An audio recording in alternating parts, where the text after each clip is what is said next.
You are listening to the IFH Podcast Network. For more amazing filmmaking and screenwriting podcasts, just go to ifhpodcastnetwork.com. Yeah, and then one thing I find too is if you just post it on the internet afterwards, like YouTube, or even Vimeo or what have you, that at least it gets seen. Like I made a crappy silent film as one of my first films, and it's a story called The Roaring 21st Century, and it's about a guy who gets frozen during the stock market crash in the 1920s. And he loses everything, and he has himself frozen, and he comes out in present day, and then he kills himself when he finds out, black guy's president. That sounds really interesting. Is that a short?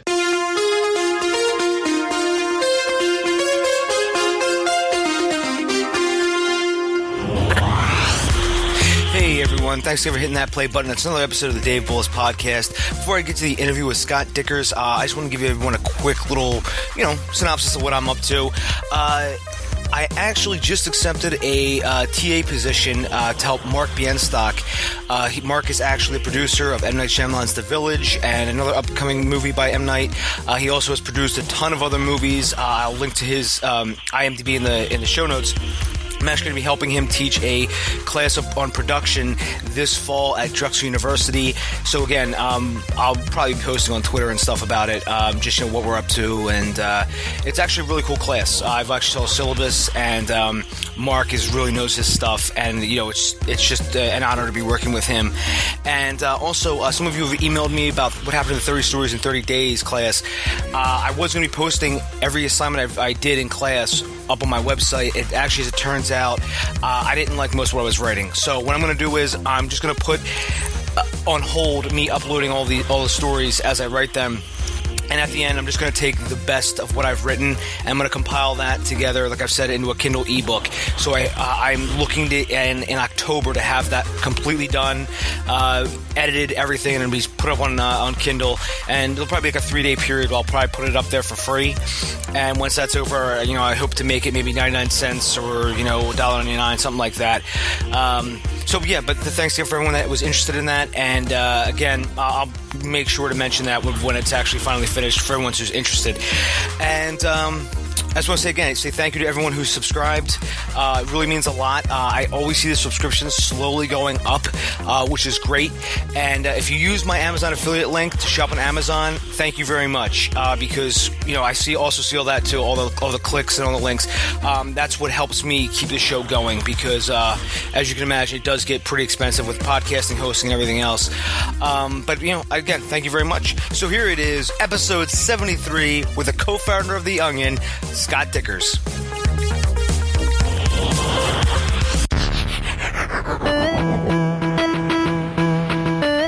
You're listening to the Dave Bullis Podcast.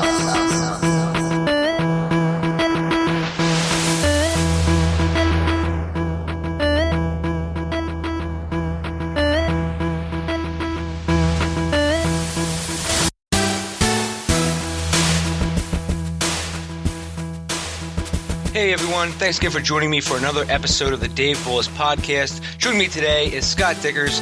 Scott founded the world's first humor website, theonion.com, in 1995, and a few years earlier, he actually helped found the original Onion newspaper. Scott has also served as the Onion's owner and editor-in-chief on and off so much for the last quarter century. Scott is also the author of the book How to Write Funny, which is the basis of the writing with the Onion program he created and teaches at the Second City Training Center in Chicago. Scott additionally has also written and directed several award-winning short films and the 2 feature films Spaceman and Bad Meat. And Scott also hosts his own podcast, the Comedy Insider Podcast. Scott, how are you, sir? I'm good. How are you, Dave? Pretty good. Good. Thanks for having me on your podcast. Oh, it's a pleasure, my friend. Scott, the one question I always start off with is, Scott, how did you, get started in writing, and how did you get started, with The Onion as well?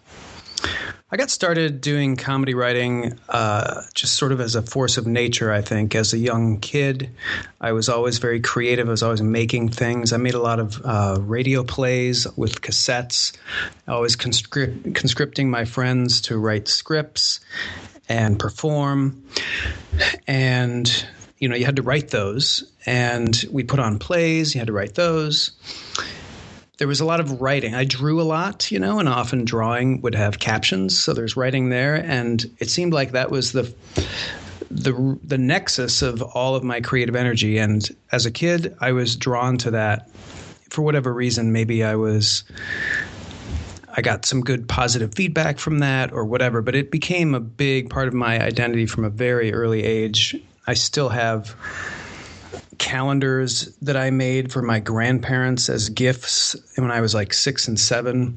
I would draw the picture and make the calendar grid and put jokes on it. And I would make little ABC books and other kind of books out of those sketch notebook things. And, I've just never stopped. That's just what I've always been doing.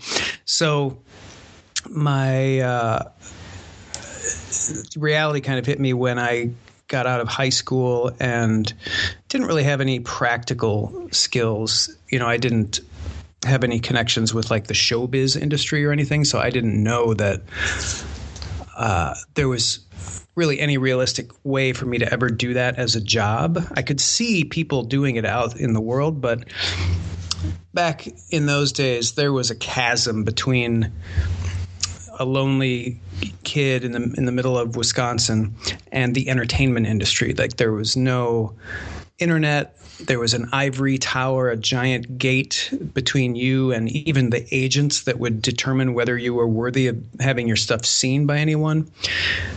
You couldn't just post a video online. You had to make a movie and send it to a film festival.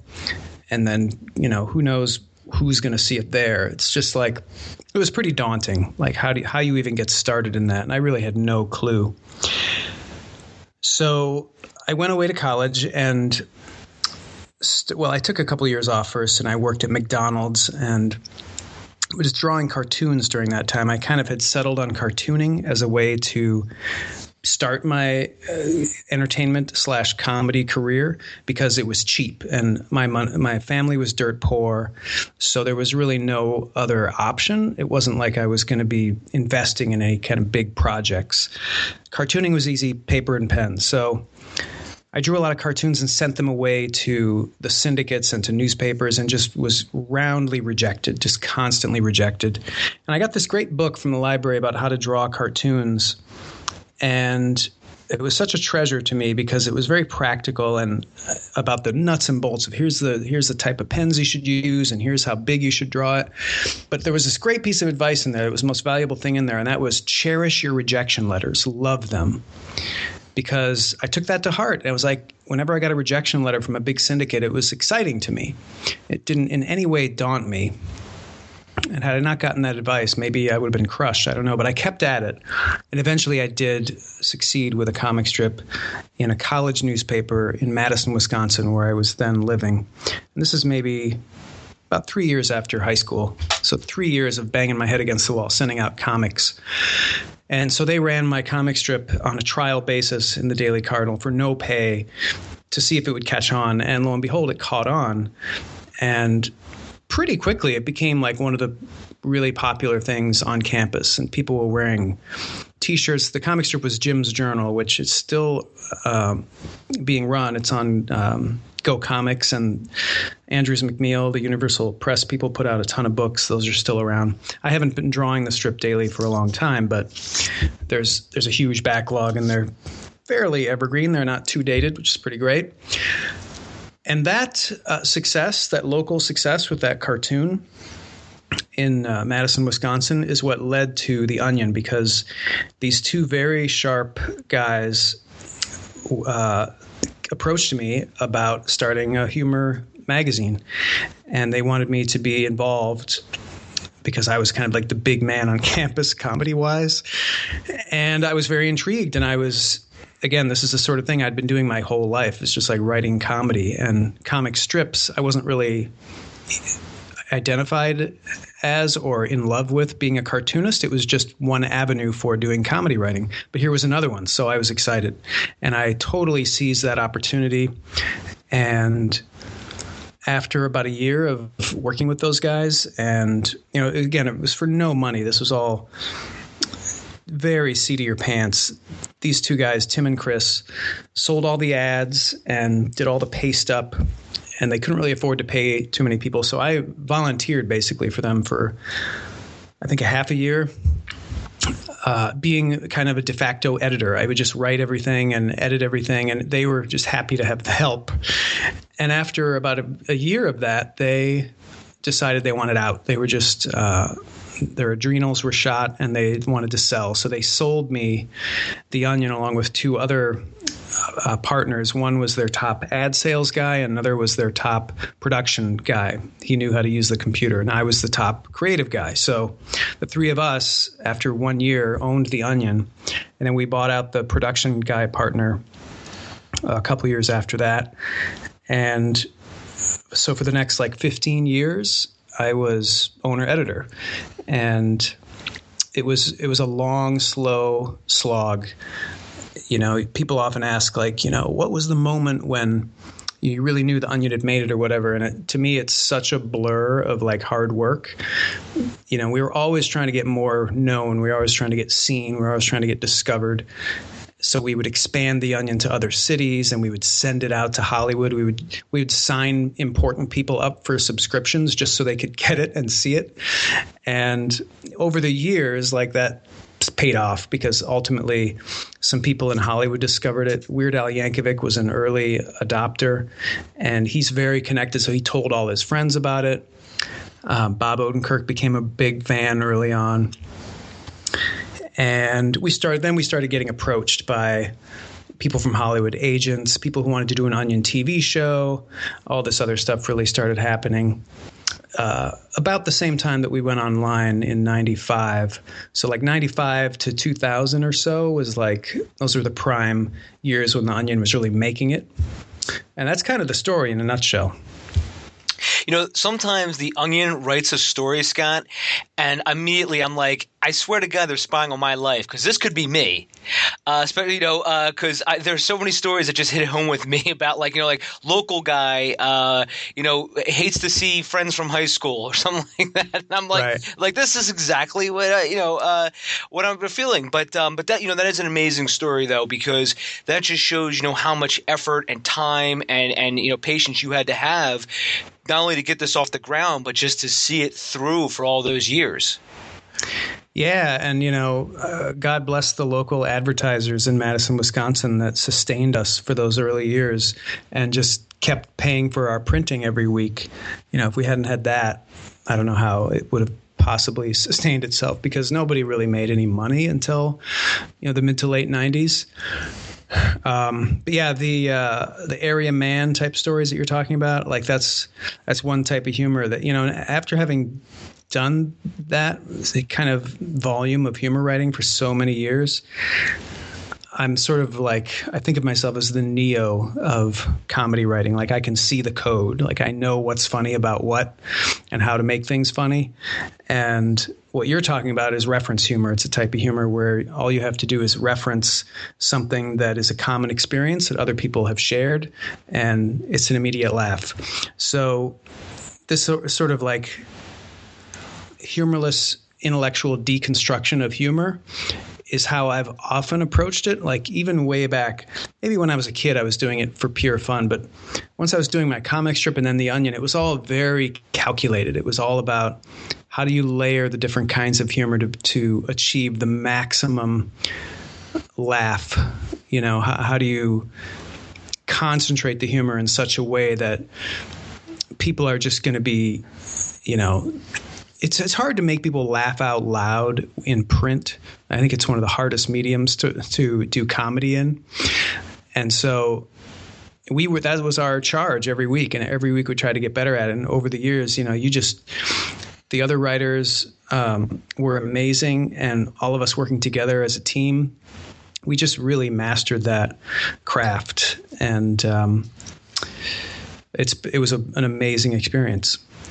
And see, that's why I asked you to be on the show, because I want to, because you are the Neo of comedy writing. I love the way that you put that, because that I think is such a skill. Because when I had Steve Kaplan on here, Steve Kaplan, I don't know if you're familiar with his work. Sure, I know his book. Yeah. Okay, yeah, Hidden Tools of Comedy, and he was on the show, and he was discussing about how comedy is very hard because it's so subjective. Because what you find funny, I find funny, could be completely two different things. Mm-hmm. Yeah, I mean, he's talking mostly about screenwriting comedy and character-based comedy, and he's great at that. And I think his book is great, and I think his advice is great. What I do in my book, How to Write Funny, is character is one of 11 different ways to be funny. So the way to really pack a wallop with humor is to layer some of those other 10 things. So the whole thing about comedy being subjective, yes, to a certain degree it is subjective. Everybody finds different things funny. But comedy is like baseball. It's a game of averages. So as long as you're batting a home run once in a while, you're solid. And a professional comedian might be batting a home run like 50, 60% of the time, and he's solid. And you kind of have to approach it that way. That's kind of where the subjective nature comes into it. There's no formula for 100% success in comedy. It's just not possible. But nobody's expecting or wanting that. I mean, we would always shoot for that. Like we'd put out an issue of The Onion or just any new story we put out. We want to make sure it's going to be as funny as possible to as many people as possible. So we want it to be incredibly accessible, firing on so many different layers that there's going to be something in there for everybody. But I know how it goes. Again, print is hard. So, you go to the Onion website and you tootle around, you might get a couple of chuckles, or take another example, like watching The Simpsons, historically, probably the greatest comedy show that's ever been on television. And I might smirk once or twice in an episode, but that episode is packed with great jokes. So I'm a tough room. I don't laugh out loud at too many things. So a couple of chuckles in a half hour, that's pretty good. Like that's a really good ratio as far as I'm concerned. Ratio of time spent to laughs received. And so that's kind of what it's all about. So within that context, there are many objective things about comedy, like these 11 funny filters that I talk about. These are things that are funny every time. They're not going to hit everybody every time, but they're going to hit somebody some of the time. And in comedy, that's really what you're going for. And again, as you stack these things to increase the concentrated comedy power of each moment, each joke, you're only going to increase your average. And that's really what the whole game is about. So Scott, when you said you're a tough crowd, is there any movies or TV shows that you've seen recently that made you laugh out loud? I think I've laughed out loud at half a dozen movies in my whole life, and a lot of it has to do with where I was, because then again, laughter for me is going to be very personal, and so. Just because I thought something was hilarious doesn't mean it's like the funniest thing in the world. But I mean, I think if I had to go back and pick those 5 movies, one of them was Spinal Tap. I think I got a good chuckle out of that. The King of Comedy, I think, is a laugher. There are a couple of Will Ferrell movies. Not Will Smith. Not particularly funny. I don't think I ever laughed at any of his jokes. Great actor. Loved him in Ali. But I think he's better as a dramatic actor.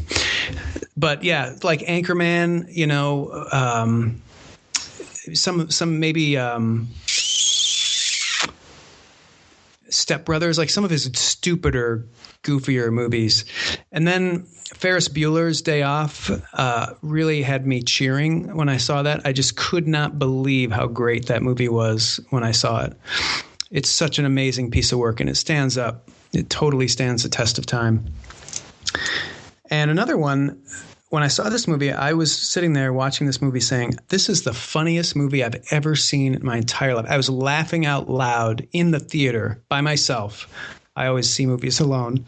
And it was amazing. So I went back to see the movie a second time, And here's the thing. First time I saw the movie, I missed the first 10 or 15 minutes. Like I was late. And I thought this movie was unpredictable and totally surprising and funny and unbelievably great. I went back early so I could catch the first 15 minutes. I was telling myself, boy, the only way they could ruin this movie would be if they spent the first 10 or 15 minutes explaining everything that's going to happen in the movie. And I went, and that's exactly what they did. I was aghast. I actually wrote a letter to the studio, to the director, and I said, for the love of God, cut those first 10, 15 minutes. You've got the greatest comedy movie ever made here. You have ruined it. The movie was Bill and Ted's Excellent Adventure. Oh, okay. So anybody who hasn't seen it, rent it, skip past the first 10 or 15. Don't even think twice about it. Just skip past it.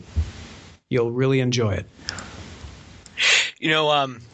I actually had the writer of John Wick on, and he actually worked with Keanu Reeves. Yeah. And he has nothing but great things to say about Keanu. And this wasn't on the podcast, but I was actually talking to him about Bill and Ted and stuff. And I was like, I said, did you ask him if there's going to do another one? And he said no. He's like, we're too busy talking about my movie, Dave. I was like, oh, damn. But But yeah, I agree. That is an excellent movie. No pun intended. But you mix it, and that's some very valid points, Scott. And I want to follow up with that with the question of when you see a lot of movies and TV shows. Some of the more recent ones. Do you find that you laugh less, or do you find them to be maybe too formulaic?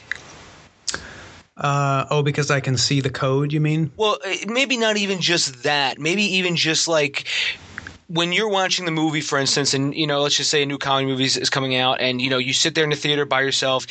Do you already know sort of like, oh, I can tell what the plot points are going to be. I can tell, from not only from a comedy standpoint, I guess what I'm trying to say is, but also from a writing standpoint. Yeah, no, I can if I think about it, but I like to check my brain at the door so I can just sit back and enjoy it, and I don't, I want to experience a movie emotionally and not intellectually, because I don't necessarily want to be like a critic. I don't want to go in there and know so much about it that it kind of ruins the experience, because storytelling is a powerful human need. I need it. It's like my religion.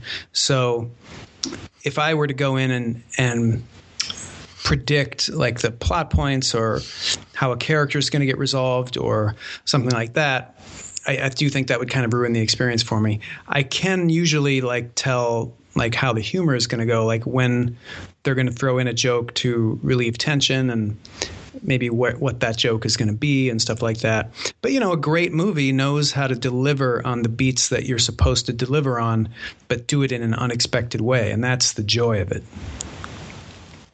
Yeah, and that's a very interesting way to take it, and that's a very good point, by the way. Is watching a movie either emotionally or intellectually, because the common sort of stereotype is that American movies are sort of more leave your brain at the door, while like a European movie is more of an intellectual, sort of like a whether you want to go internal or external, so to speak. Right. Yeah, but and I think sometimes even with doing the writing that I do and stuff like that, sometimes I can sort of guess sometimes, and I can't really help it, but I sometimes will say to myself, oh, I wonder if this is going to be the plot twist, that this guy's not really dead, that he faked his death to do this, and then I try to shut that off sometimes, but it just sort of pops in my head sometimes, if you know what I mean.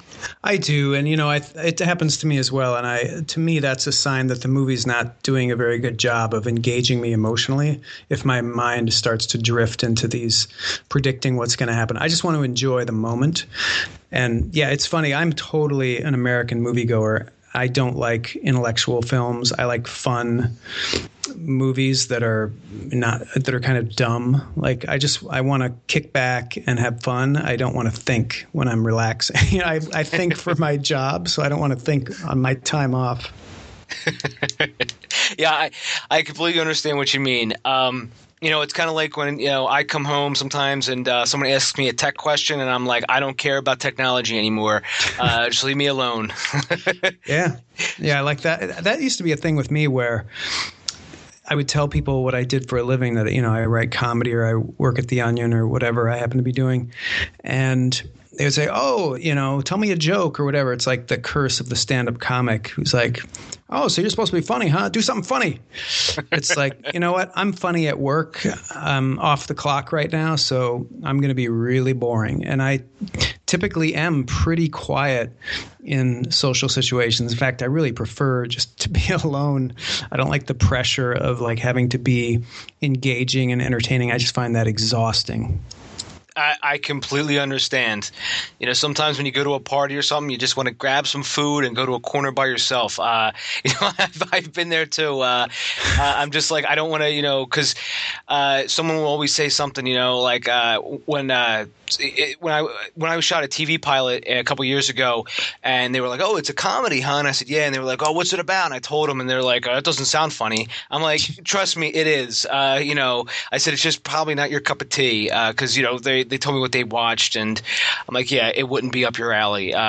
Because usually I start off with like, do you like Seinfeld? No. Do you like Oh, It's Always Sunny in Philadelphia? No. Well, then you won't like my show.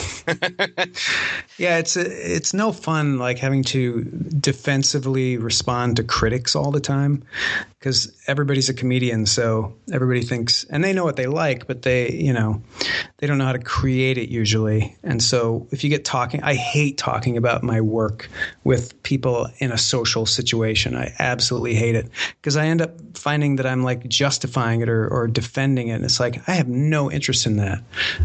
Just talk to me about the weather or your kids or something. That's what I want to talk about.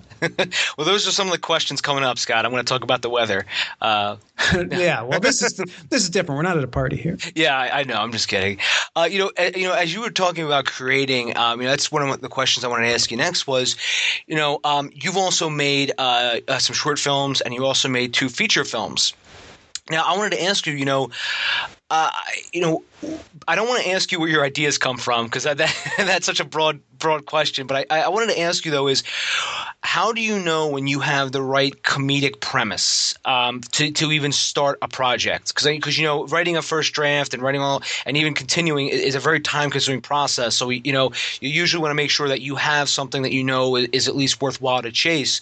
So how do you find that when that a comic premise is actually a home run, so to speak? Yeah, so a couple of things there. First of all, I think mistakes are a great teacher, so much more than success is. So my first 2 features, I made a lot of mistakes. And one key mistake I made for both was I don't think I had a great comedy concept. I had a burning desire to make a movie both times, and that was my driving force. I want to make a movie. So for me, it wasn't about, oh, this material is really great, or this material is really inspiring me to want to make this movie. So now, and I don't know that I'm going to make another movie. I'll write some, but I just don't have the constitution for directing. I've learned I'll do a short. I like doing shorts, but features are just a whole nother ball of wax. I would want to make sure that I have a concept that I love, and that when I tell it to other people, they're laughing and telling me they can't wait to see the movie. To me, that's a home run. Like, if I got that, then I'm set. If it's going to light a fire under me and keep me going for however long it's going to take to make the movie, and to know, movies are entertainment. They're not art. They're a popular medium. People have to like them. So if it's just some artsy thing that only I love but nobody else loves, I don't see any point in doing that. I have to love it, and everybody else has to love it. So that's kind of my two-sided coin on when I have the right concept. And it goes for anything. If it's a book idea or some other project, movies are just one of many media that you can do comedy in, obviously. So that's a very interesting take, because I've done shorts too, and I know, jumping from a short to a feature, it is very different, because a feature is like, about 8 or so shorts put together, and suddenly, you're about a week in and you're like, oh my God, we're not even halfway done this. And so I completely understand where you're coming from that perspective. So,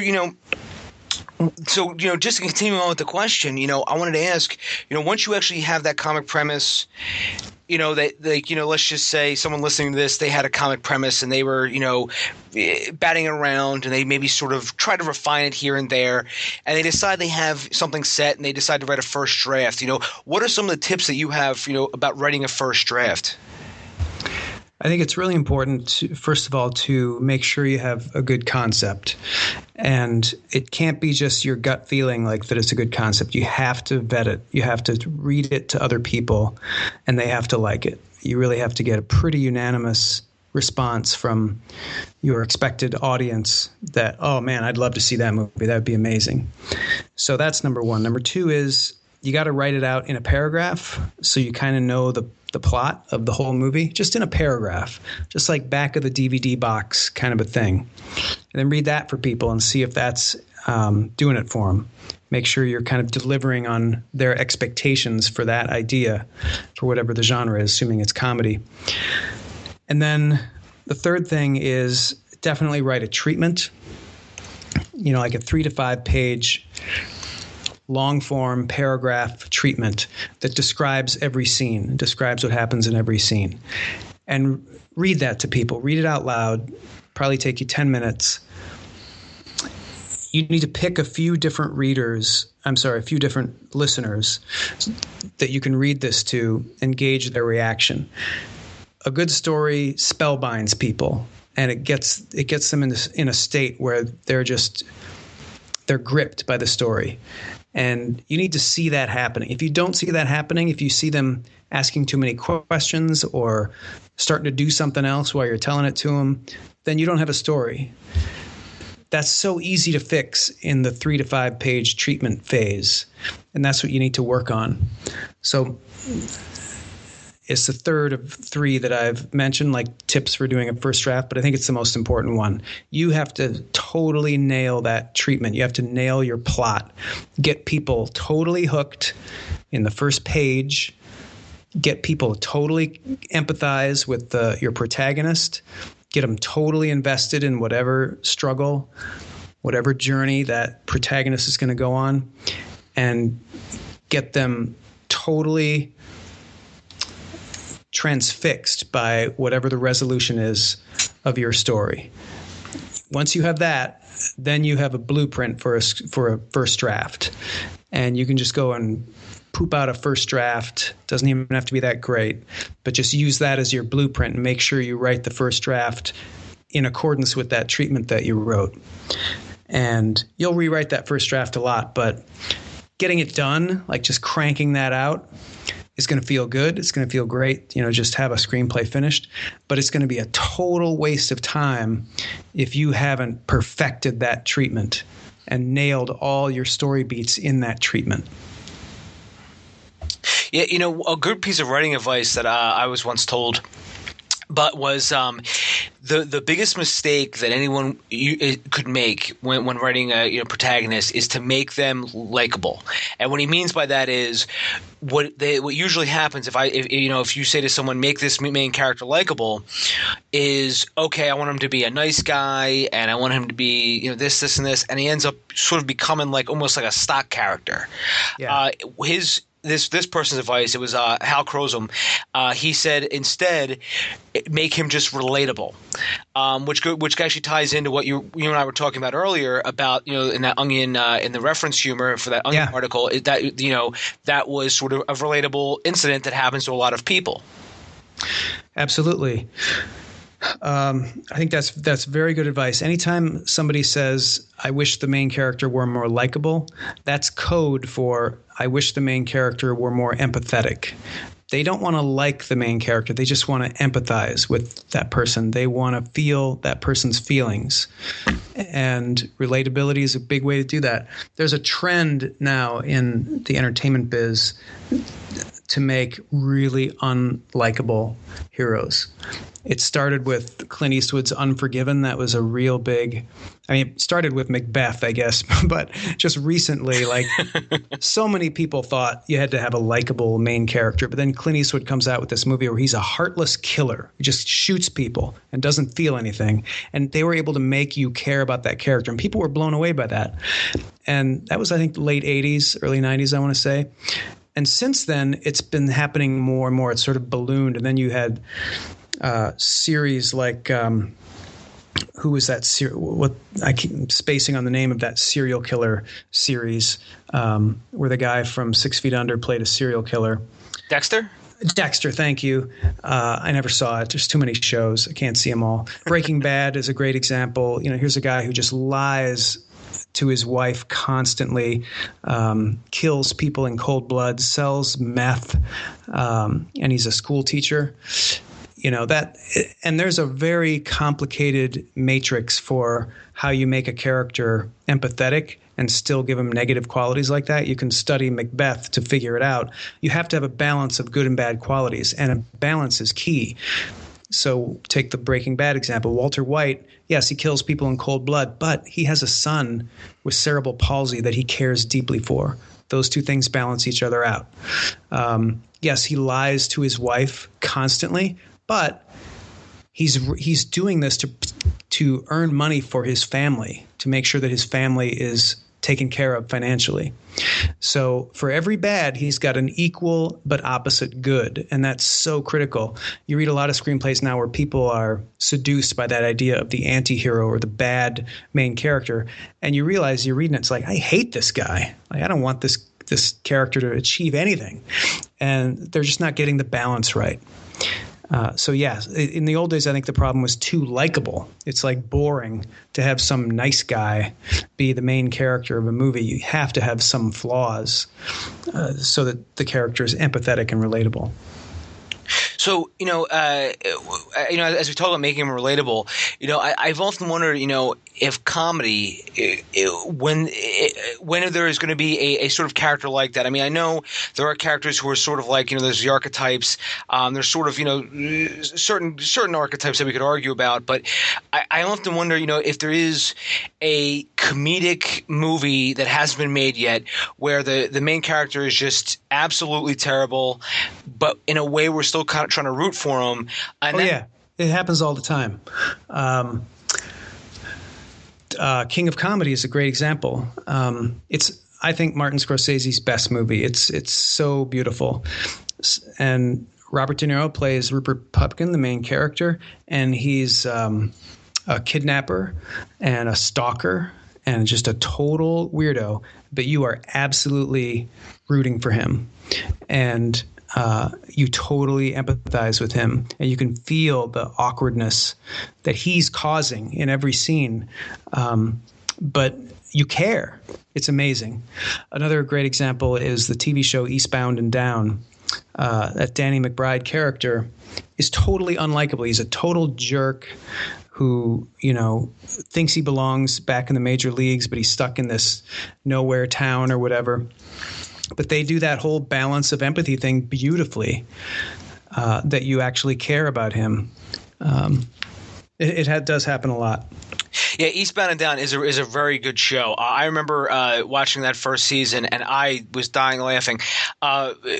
That one scene especially where Kenny saw his stolen truck as he was driving down the road, and he makes that sudden U-turn and crashes into that boat, and the other guy wakes up and he's like, "Oh my God, you just crashed this truck!"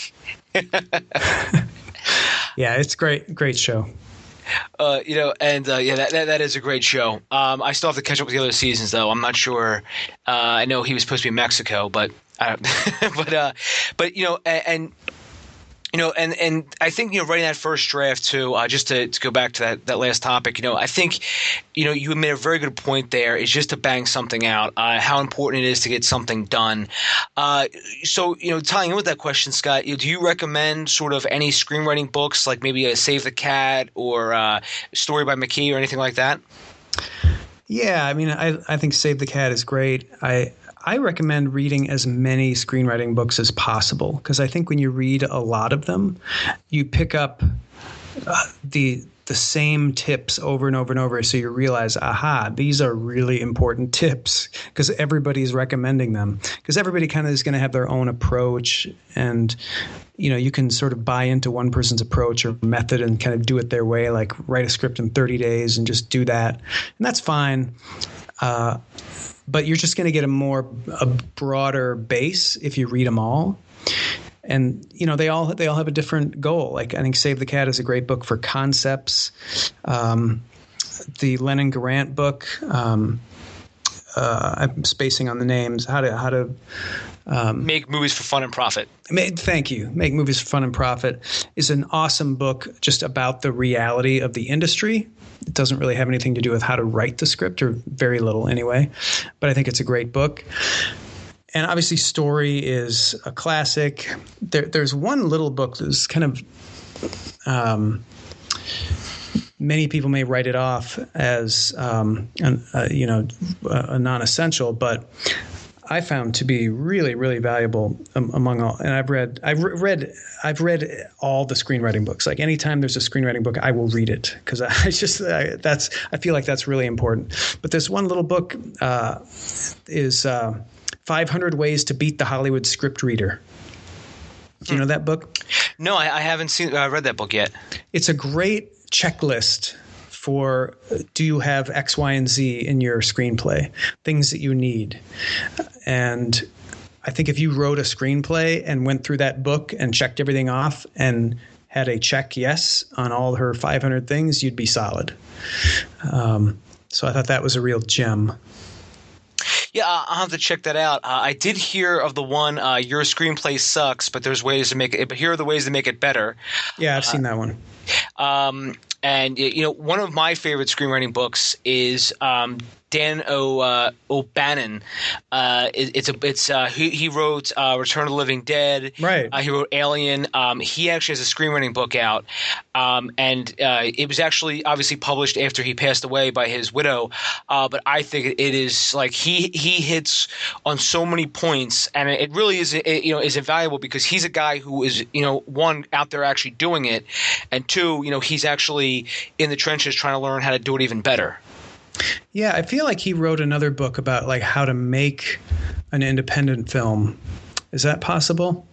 Yeah, it probably is possible. I've never come across it, but it is possible. I'll have to look that up.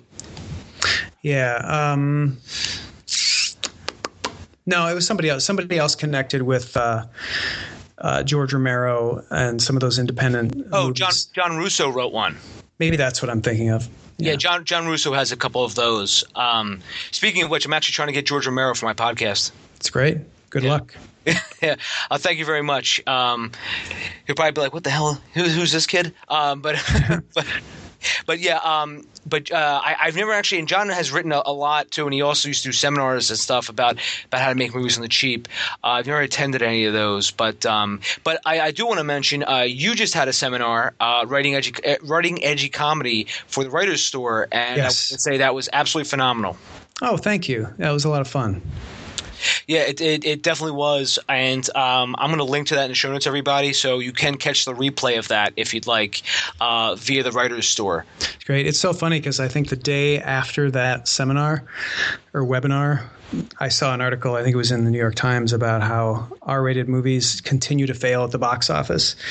There have been 2 or 3 very high-profile failures just this summer, but everybody's just trying to write one. Like, everybody's trying to make one, because when they hit, they do seem to hit big, and they're kind of like generation-defining, or can be generation-defining movies. But it's hard to do them. It's hard to do them right. So, when you talk about, writing R-rated comedies, I think the one thing that is the problem with writing R-rated comedies anymore, besides the obvious, because, sometimes, execs want movies that are PG-13 so they can get the younger audiences. Yeah, it's a big one. And to be honest with you, Scott, I think the biggest problem is with everyone being so sensitive and hypersensitive in this country anymore, I think a lot of writers, or maybe not even their fault, maybe it's somebody when they're constantly making different passes to the screenplay, and maybe they're doing new pages and things like that. Maybe the edginess sort of gets taken out in its place becomes something quote unquote safe, if you know what I mean. Yeah, and I think writers have gotten really good. They used to be amazing, like in the 50s and 60s, at doing subversive, edgy drama and comedy in a way that censors wouldn't be able to tell that they were doing something sexual or, something gay, maybe. And then that sort of like went away in the 70s and 80s. People could do whatever they wanted. R-rated movies were huge. And yeah, now we obviously have gone through this PC era in the 90s, and much of it is still with us. But when a movie gets rated R, like people go in expecting it to be a certain amount of raunch or whatever. I just feel like sometimes the subversive is more rewarding for the audience than the outright raunchiness. It's like when you're unrated, that's their big thing too, is like they'll release the PG-13 or whatever, and then or the R, but then they'll come out on DVD with the unrated version. Like they're clearly just trying to market, how totally uncensored it is or whatever. I think the bigger thing, it's an interesting opinion that it's PC related. I think the bigger thing is that people get uncensored all the time now on the internet. So being uncensored and having swears and nudity is just not as special as it once was. Like, who cares? Why, what I mean? Like, why is that something we have to go to the theater and pay for? Yeah, I see what you mean with that, and because I know the internet has opened up a lot of possibilities, and hell, I'm doing this podcast now because of the internet. But I think that definitely is part of it. And obviously there's a few other factors too. There was a movie that just came out, and I can't remember if it's R or PG-13, but it just felt like at some point somebody was swinging for the fences, but by the time they got to the end product of what we see on screen, it was just like watered down, and the movie was almost unwatchable. And it was a recent movie too, and I was just I was like, no wonder this. I think it bombed at the box office, but I'm not 100% sure. Well, there's committee writing, especially of comedy, is never a good thing. And if there's not a strong person at the helm with a strong comedic vision that people respect, then it's really tough to do a good comedy. Yeah, like Wes Anderson, like his comedies, you could tell his comedy from because it's his style of comedy. Totally. And to me, I think his last movie, Grand Budapest Hotel, was his funniest movie to date. I think he hit a lot of different emotions, but on a lot of different levels. But I think that was phenomenal. And it's good that, there are people like that where you can actually see a movie and can say, oh, well, this is obviously Wes Anderson because it's the quirky, it has color patterns, it's just rich, color. And I think that's important because a lot of times when I watch internet videos, it's hard to tell one internet prankster, quote unquote, from another. I found out that that's actually a terminology I found out today, internet prankster. But like the guys who do they try to make a viral video and it comes off as weird. You know what I mean? Like it just, I don't get it. The guys who want to get beat up on camera. I guess some people just like a good train wreck online. I don't know. Yeah, but seeing somebody's personal touch, like Judd Apatow is kind of an institution now in movie comedy, but his movies all have a certain feel, and it's a good one. And Adam McKay and Will Ferrell have the same thing. There's a certain Adam McKay, Will Ferrell type of movie that you kind of know what you're going to get with that, and comedy is very easy once you have a comedy persona that people like. Once you have a brand, then you're just everything you do is gold. And certain people reach that point. It's life is pretty sweet. Yeah, I concur, and I think that's what a lot of filmmakers should aspire to is just trying to find their voice. And I think finding your voice and your style is something that you should, if you can, the earlier you can find it, the better. And I know that sounds obvious, but what I mean is, if you're going to make, rather than take a gamble on making a film that might cost $100,000, maybe you should, gamble on the one that costs $10,000 and sort of get your feet under you, so to speak. Yeah, you should make a movie as cheaply as you can. And I do think if somebody wants to write screenplays, making a movie is a great way to learn how to structure them, because you'll learn so much about what not to do probably on your first movie. So if you can make it for $400 with your friends, great. I highly recommend that. Yeah, and then one thing I found too is if you just post it on the internet afterwards, like YouTube or even Vimeo or what have you, yeah. That at least it gets seen. Like I made a crappy silent film as one of my first films, and it's a story called The Roaring 21st Century, and it's about a guy who gets frozen during the stock market crash in the 1920s, and he loses everything, and he has himself frozen, and he comes out in present day, and then he kills himself when he finds out, black guy's president. That sounds really interesting. Is that a short? Yeah, it's a short I have up on YouTube. That's great. It's I actually I know it's not PC, but at least it's somewhat of a political commentary, right? No, it's totally true to character. That's all that matters, Mm-hmm. Well, if anyone's interested, I'll link to that in the show notes. But Scott, we've been talking for about 45 minutes now. I wanted to just ask you in sort of closing. Is there anything we didn't talk about, or anything you want to say, just to sort of maybe a final thought, just to sort of put an exclamation point on this whole conversation? I guess I would just second what we were saying before about, because I think people who listen to this podcast are interested in being better screenwriters and getting into the movie industry in some fashion. The way to do that is to do the work, like write a screenplay, make a movie, like just keep doing it. I think a big mistake I see in a lot of people trying to get into something is that they're waiting for something. They're waiting to kind of reveal their work, or they're waiting for an opportunity or whatever. Don't wait. Just start doing stuff. Make a movie for as cheaply as you can. Write a screenplay, because you'll learn so much. Most screenwriters I know who sell screenplays and make a living doing it wrote a dozen screenplays before they ever sold one. So you kind of have to plow through those first dozen, And most people who make movies made movies independently or by themselves before they ever got a professional movie job.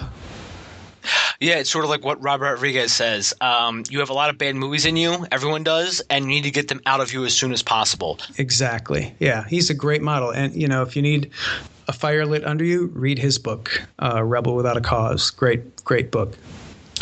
Yeah, yes, it is. Or I'm sorry, Rebel Without a Crew. Yeah, I'm going to link to that in the show notes as well. But I was actually going to say one thing is there's another book too that I always recommend by somebody. Stu Makovitz wrote a book, and it was called The DV Rebels Guide, and it actually is almost like a companion piece to Rebel Without a Crew. And I'm hoping to have Stu on the podcast, but it is great at just piecing together different things and how you can make a movie for cheap. And also there's a great example. Some people who actually read the book actually made a movie using the book ideas from the book, and it turned out phenomenal. It's called Plot Device, and I will link to that in the show notes too. It's a really cool short film, and it looks like it cost a couple $100,000 to make, but they made it for like $500. Wow, that's great. Scott, I just want to say thank you very much for coming on the podcast. I know you're busy with everything, and I'm always thankful for anyone who comes on and is willing to give me an hour of their time while I bombard them with questions. And Scott, thank you so much. And I want to ask you this: where can people find you out online? Sure. First of all, thanks for saying so. It's my pleasure to be here. But you can find me on Twitter at Scott Dikkers. ScottDikkers.com is my website where my podcast is, and my books, How to Write Funny, as well as many other humor books, are all on Amazon, and my movies are on Netflix. My shorts are on YouTube. I don't really put my name on that stuff. Sometimes I'll make something, just put it up and just see how it does, which I really enjoy. Kind of that anonymity, just to see if something will succeed on its merits. So, but if you dig enough, you could probably find some of my stuff. Excellent, and I will link to all Scott's social media channels in the show notes as well. And if I've come across some short films, I'll try to link to those as well. All right, great. But Scott, thanks again for coming on. Everyone, you can find me at davebullis.com, and at Twitter it's at Dave_Bullis. And again, Scott, please, anytime you'd like to come back on, the door's always open, my friend. Thank you, sir. Thanks for having me. Oh, my pleasure. And I want to wish you the best of luck with The Onion and everything else you do. Again, Scott has a podcast, the Comedy Insider Podcast, which I'm now subscribing to as of today. And, I'm sure it's phenomenal. And Scott has some awesome people. Like he had Will Yankovic on there. I saw that episode. Yeah, and we really drill down into people's process and like how they do what they do. Like that's what the show's all about. It's not really like a laugh. It's not a joke fest. It's a really process-oriented show. It's sort of like what you said earlier. It's the non-humor way to look at humor. I think when you're dissecting it. So, but yeah, I completely understand. When I've had other people on here talk about comedy, there's it's about just drilling that process, and I think that is so important too. Is actually get that process down and sort of Again, I want to avoid that question, where do your ideas come from? But you know what I mean? But it always, just getting beyond that to about finding a comedic presence or, actually how they actually evolve an idea and stuff like that. That's what, the beginning, the antithesis that I think is so important. Yeah, and that's what I love helping people do, like at the Second City classes and with my book, because I feel like everybody's got great comedy ideas in them. They just don't know how to bring them out. Yeah, and that's a really great point. And also, everyone, I'll be linking to Scott's book in the show notes, How to Write Funny. Scott also has another book that I'll also be linking to in the show notes about the unproduced screenplay that he ended up pitching. I think it's called Unproduced, Scott? It's called E-Day, the unproduced screenplay. Yes, that's right. E-Day, the unproduced screenplay. So I'll link to that in the show notes as well. Yeah, E-Day is a comedy about Eskimos conquering America. It's a war satire that no one will ever make, so I figured I'd just put it out in a book. Yeah, there was a screenplay I heard about a while ago called Sacred Cows, and it was written by Joe Esterhaus. And I always am waiting for that just to finally come out in a book form and a Kindle book form, because that book is, that screenplay was legendary in Hollywood for a while, because Steven Spielberg actually signed on to direct it. And I think someone of Steven Spielberg's, I don't know if it was his manager or agent or somebody said, Steve, you can't direct this. There's a guy that has sex with a cow in it. And he said, well, that's what the whole point of it is. That's what the sacred cow is. For those who don't know, I'll link to the whole story in the show notes. But the concept is a presidential candidate in the middle of the campaign race goes home and ends up getting drunk in a barn, having sex with a cow, and then the story breaks, and it's sort of like him dealing with this whole thing of having sex with a cow, which Steven Spielberg was actually signed on to direct this. It's crazy. Hey, that's a hard R comedy that probably people will be like, what the hell are we going to go see? A movie about a guy having sex with a cow? But who knows, right? Yeah, and Steven Spielberg can kind of do whatever he wants now, and nobody cares. Yeah, true. Very true. Scott, again, I want to say thank you very much for coming on. And again, I wish you the best. Have a good day, sir. Thank you. It's my pleasure. Oh, it's my pleasure too. Take care, buddy. Bye-bye. Bye-bye. Find Dave at davebullis.com. Please make sure to subscribe and share the podcast.